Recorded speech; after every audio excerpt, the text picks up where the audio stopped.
Bonjour à tous, je suis Nicolas Chevalier, le fondateur et l'explorateur en chef de la Nation du e-commerce. Comme chaque édition, je vous retrouve pour parcourir ensemble les actualités en vidéo, e-commerce et retail et pour ne rien rater de cet écosystème.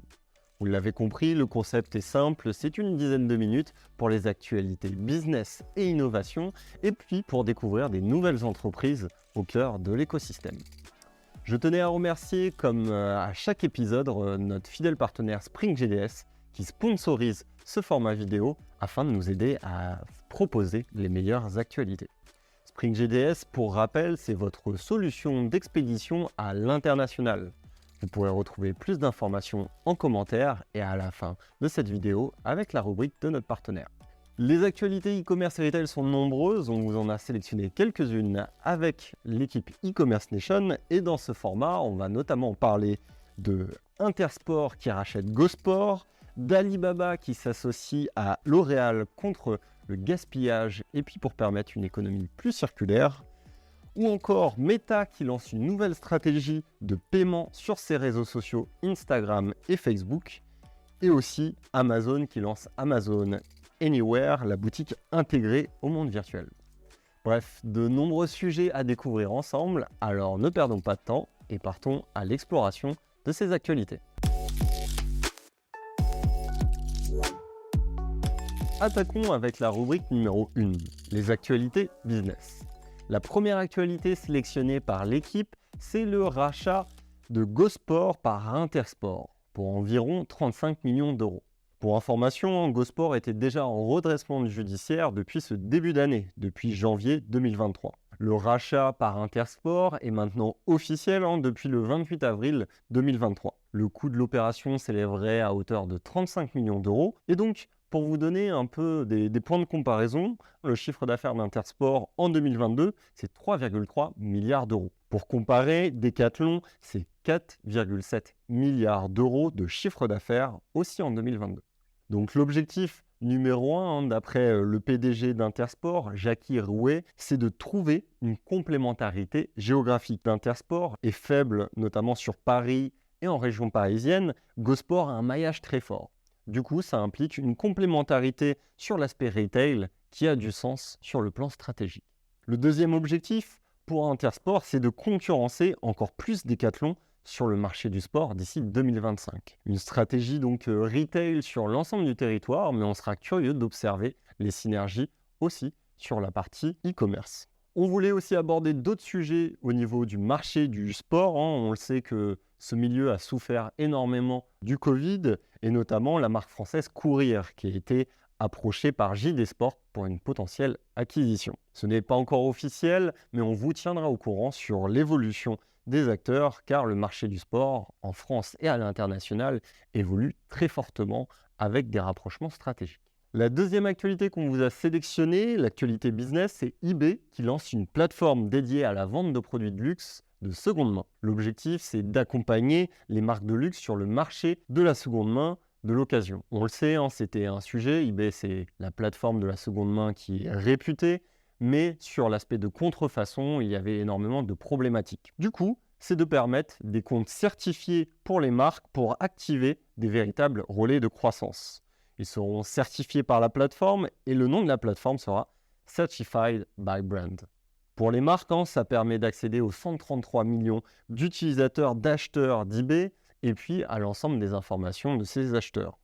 Ce programme élargit l'accès des acheteurs et des marques à l'achat et à la vente de produits de luxe en toute confiance et certitude, d'après le directeur général luxe d'eBay, Tirat Kamdar. À voir, on le sait que sur d'autres plateformes, ça se développe énormément. Les produits de luxe de seconde main, notamment sur des plateformes comme Vinted, à voir si eBay va récupérer ce marché à très fort potentiel. La troisième actualité qu'on vous a sélectionnée, il s'agit d'Alibaba Group et de L'Oréal qui s'allient davantage pour une économie plus circulaire. On le connaît, Alibaba, ce géant chinois du e-commerce, et L'Oréal, ce leader français mondial de la beauté, ils souhaitent s'allier davantage. Ils avaient entamé ensemble en 2018 un rapprochement, notamment pour des éco-packaging sur leur plateforme et à destination des consommateurs chinois. Et donc là, ils souhaitent établir des normes ensemble, des normes plus vertes et à faible émission de carbone, de développer de nouveaux produits et créer des solutions d'économie circulaire mesurables dans l'industrie chinoise de la beauté et de l'hygiène. Donc c'est les présidents d'Alibaba et de L'Oréal qui déclarent cela et souhaitent ensemble créer ces nouvelles normes pour s'adresser au marché chinois.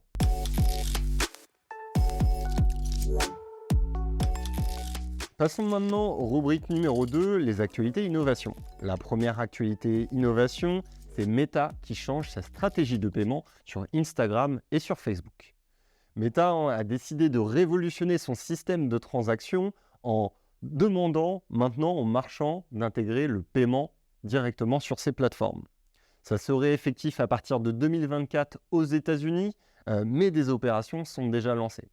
On sait que c'est une grosse révolution, c'est un effet d'annonce également, donc je pense que Meta est dans une logique de test et de voir comment le marché va réagir à ce type d'annonce. L'objectif pour Meta, c'est de trouver des nouveaux leviers de croissance sur ces réseaux sociaux. Avec l'émergence de nouvelles plateformes comme TikTok, comme Snapchat, Meta cherche des nouvelles sources financières pour contrebalancer l'hégémonie de leur système publicitaire.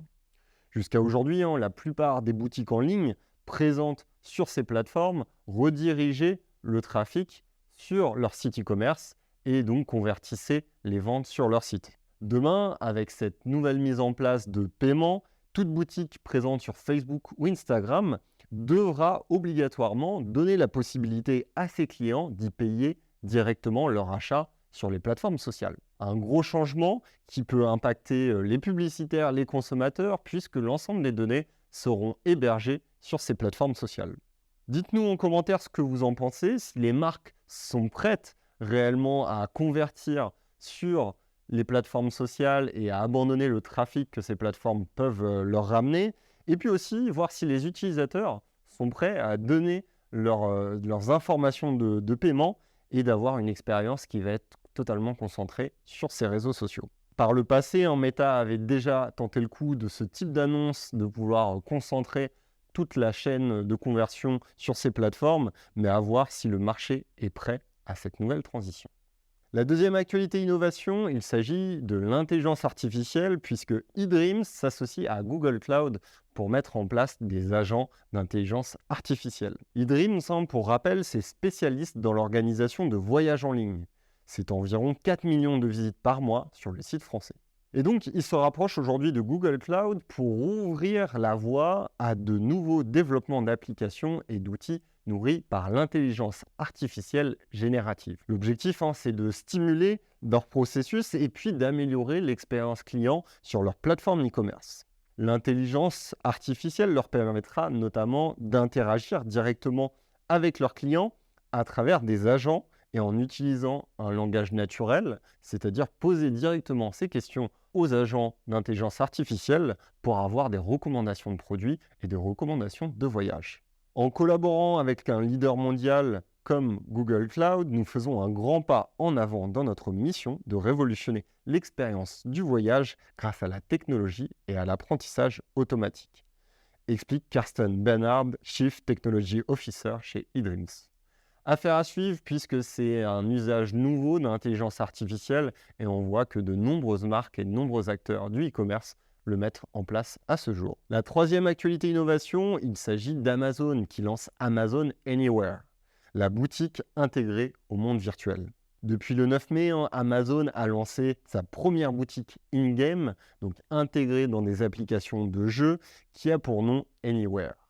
Présente dans le jeu de réalité augmentée Peridot, une sorte de Tamagotchi que je vous invite à découvrir, qui est énormément populaire puisqu'il y a plus de 80 millions d'utilisateurs actifs. C'est une application qui a été créée notamment par les fondateurs de Pokémon Go, donc une sorte de Tamagotchi interactif autour de réalité virtuelle, réalité augmentée. Et donc cette association entre Amazon et Peridot est stratégique.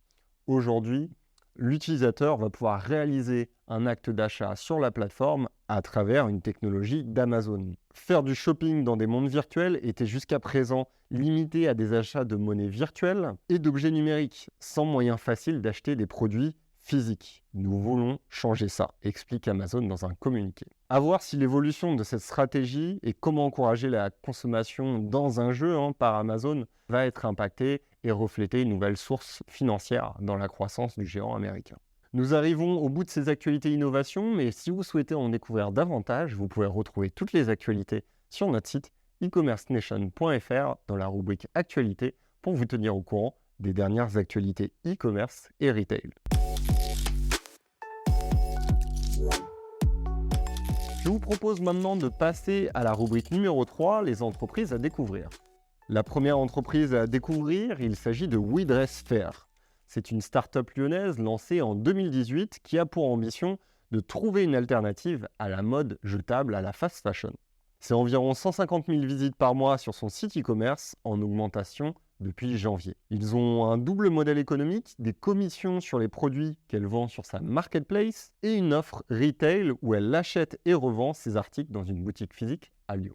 La marketplace propose aujourd'hui 6000 références produits de 150 marques éco-responsables. Leur promesse est simple, c'est 100% des vêtements proposés sur leur site e-commerce sont confectionnés dans des usines respectant les minima de l'Organisation internationale du travail et au minimum avec 90% de manière éco-responsable dans chaque vêtement.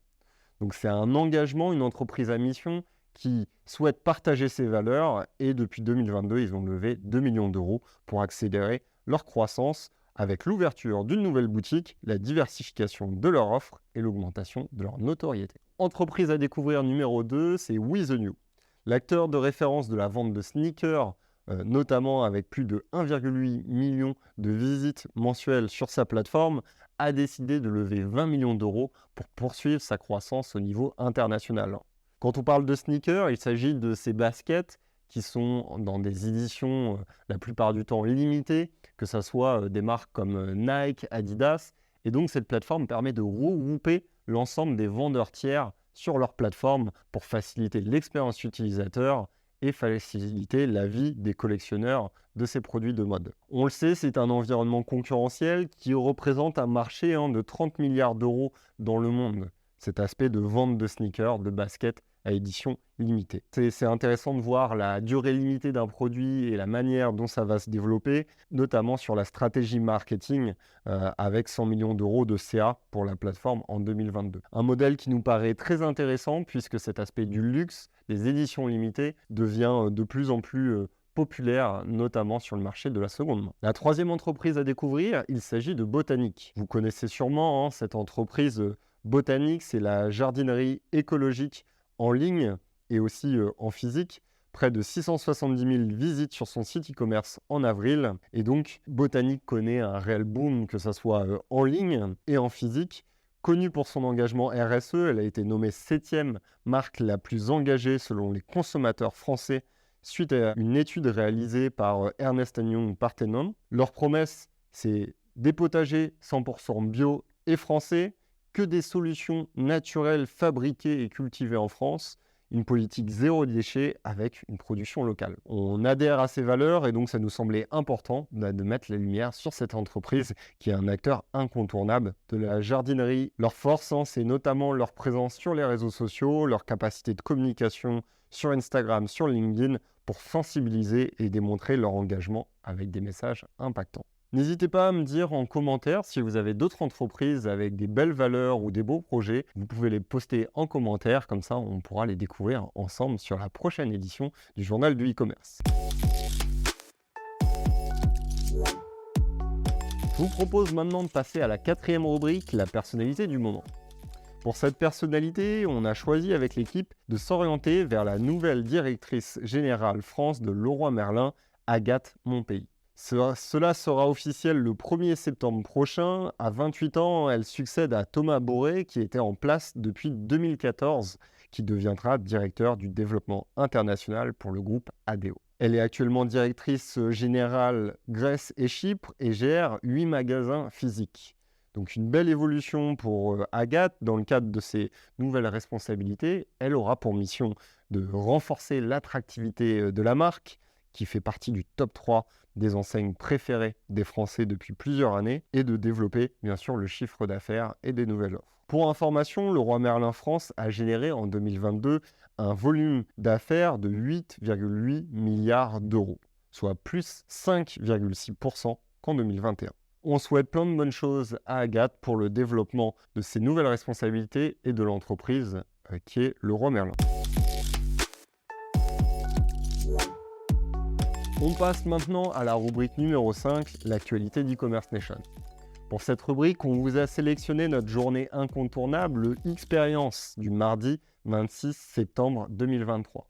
Pour cette 9e édition, nous vous avons préparé une journée de conférence 100% en ligne, 100% gratuite, organisée par l'ensemble de l'équipe d'e-commerce nation. Durant cette journée, vous pourrez retrouver 10 heures de conférences accessibles gratuitement. Vous avez juste à vous inscrire sur différentes thématiques avec des experts et des spécialistes du milieu du e-commerce et du retail. Je vous mets en commentaire le lien, vous pouvez retrouver davantage d'informations. N'hésitez pas à consulter le programme ou à le retrouver directement sur notre site sur e-commercenation.fr, rubrique Expérience. Dites-nous si vous avez déjà assisté à cet événement et puis si vous avez des retours ou des attentes particulières sur cette journée avec les nombreux experts. Vous pourrez découvrir au fur et à mesure le programme. Je vous mets le lien en description et en commentaire. Je vous propose maintenant de découvrir la rubrique numéro 6, la rubrique de notre partenaire de Spring GDS. À cette occasion, Spring GDS est le sponsor de cette émission. Il nous permet de vous proposer ces actualités. Et donc, aujourd'hui, nous recevons Amel et Dimitri qui vont évoquer le débat écologique qui est d'autant plus d'actualité sur cette année 2023. Comment faire pour compenser les émissions en CO2 ? On peut parler de recyclage, on va dire de bannir le plastique, parce qu'il y a des études, c'est ce que je suis en train de dire. Par exemple, le plastique, le taux de recyclage, il est moins de 10%. T'imagines, moins de 10%. Donc par exemple, c'est pour ça que l'Allemagne, cette année, ils l'ont interdit depuis 2 ans, mais il y a eu un délai de tolérance. Donc aujourd'hui, que ce soit du B2B ou B2C, si tu présentes du plastique dans le produit que tu es en train d'expédier, c'est interdit. D'accord, ok. Donc voilà, il y a des gouvernements qui mettent des choses en place, mais en tant que transporteur, on accompagne aussi. Donc on a fait un petit rappel aussi à nos clients. Après, il y a d'autres choses, d'autres projets. Il y a un projet qui a vraiment démarré cette année, ce qu'on appelle le projet zéro. Alors c'est une tendance, c'est un objectif zéro, c'est compliqué d'y parvenir. Mais nous qui sommes dans le transport, donc toi, imagine que tu es un consommateur, tu achètes en ligne, tu vois ton colis arriver. Mais tu imagines bien que ce colis, il a été mutualisé dans des camions, sur des palettes et tout. Les prix, donc si tu prends le prix du bois qui a augmenté, le film plastique qui est aussi, comme je t'ai dit, très faible, qui n'est pas du tout recyclé, avec 5-10%, c'est très faible. Et en plus, c'est coûteux. En plus, recycler du plastique, c'est très coûteux. Donc en fait, on va mettre en place des projets, par exemple lorsqu'on va charger nos camions, de favoriser de le charger en vrac. Donc en fait, au lieu de le mettre tout en palette, dans un camion, tu peux mettre 33 palettes, on va charger en vrac. Donc déjà, tu augmentes la capacité de chargement de ton camion, d'accord ? Alors ça nécessite un peu de ressources pour charger, mais on investit aussi. C'est-à-dire que des machines dans le centre de tri ou les chargeurs, tu vas avoir un tapis pour visualiser un petit peu, un tapis qui rentre dans le camion. Et lorsque tu vas décharger les sacs, tu le poses sur le tapis roulant ça évite de faire des allers-retours et de mobiliser toute l'énergie. Donc en fait, ce sont plein de petits projets comme ça qu'on met en place. Mais l'objectif, c'est zéro, mais on n'y est pas encore. On n'y est pas encore, mais en tout cas, on s'est fixé un objectif. Merci Amel, merci Dimitri pour ces échanges très passionnants. Si vous souhaitez en découvrir plus sur notre solution partenaire Spring GDS, je vous invite à rejoindre la description ou les commentaires pour en savoir plus. Merci à toutes, merci à tous de nous avoir suivis pour cette nouvelle édition du Journal du e-commerce. Avec l'ensemble de l'équipe d'e-commerce nation, nous sélectionnons les meilleures actualités et les sujets à ne pas manquer. Cependant, n'hésitez pas à nous mettre en commentaire si vous avez des sujets ou des thématiques à évoquer ou à nous partager. Vous êtes de plus en plus nombreux à nous faire des retours positifs et à être présents sur chacune de ces éditions. Je vous invite à nous poster les prochaines actualités si vous voyez des actualités passer sur les réseaux, que ce soit en commentaire ou via LinkedIn en contactant des membres de notre équipe. Mais pour l'heure, je vous souhaite à tous une très bonne exploration de la nation du e-commerce et je vous dis à très vite.